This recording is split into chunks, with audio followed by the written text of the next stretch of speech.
Halo, Shalom Bapak Ibu sekalian. Roma 12 ayat 10 berkata bahwa hendaklah kamu saling mengasihi sebagai saudara dan saling mendahului untuk memberi hormat.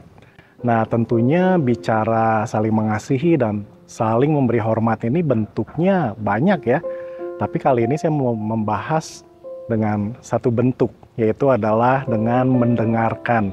Bagaimana kita ini jadi pendengar-pendengar yang baik.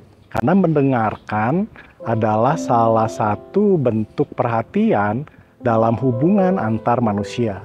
Nah, saat kita mendengarkan seseorang dengan penuh perhatian, itu menunjukkan bahwa orang yang di hadapan kita itu adalah orang yang sangat berharga dan sangat penting bagi kita. Oleh karena itu, yuk hari ini kita belajar untuk jadi pendengar yang baik. Ada benefitnya loh jadi pendengar yang baik. Yang pertama, mendengarkan itu membangun kepercayaan. Karena cara tercepat bagi dua orang untuk membangun kepercayaan adalah dengan mendengarkan dengan sepenuh hati. Bukan cuma asal dengar, bukan juga ngedengerin tapi kita melakukan hal yang lain. Ya, misalnya bisa aja ya kita ngedengerin orang itu bicara di hadapan kita tapi sibuk main handphone atau sibuk lihat sana lihat sini, itu nggak sepenuh hati. Tapi untuk bisa ngebangun kepercayaan, kita ini ngebangun dengan mendengarkan dengan sepenuh hati. Yang kedua, mendengarkan membangun penghargaan diri. Karena saat proses mendengarkan itu terjadi, maka kita ini sama dengan sedang memberikan penghargaan kepada orang yang sedang berbicara kepada kita.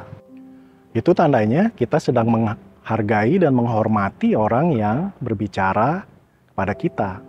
Yang ketiga, ternyata mendengarkan itu membangun disiplin diri.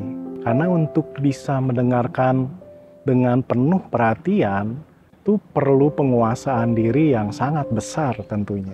Nah, dengan itu ketika kita mendengarkan seseorang yang sedang berbicara kepada kita dengan sepenuh hati, kita ini sedang belajar bagaimana kita ini mendisiplinkan diri kita sebagai bentuk bahwa kita ini sedang kasih hormat dan kasih penghargaan pada orang yang sedang berbicara di hadapan kita. Wah, ternyata mendengarkan itu bawa benefit tersendiri ya buat kita. Tetapi di sisi lain tentang mendengarkan ada satu hal yang juga penting. Ternyata ada hal-hal juga yang nggak perlu kita dengar loh. Ada dua hal. Yang pertama itu adalah perkataan negatif dari orang lain. Dan yang kedua, itu adalah suara negatif dari dalam diri kita sendiri. Karena dua hal itu sama sekali nggak membangun dan sama sekali nggak bawa hal yang positif buat hidup kita. Itu malah yang ada merusak diri kita ini.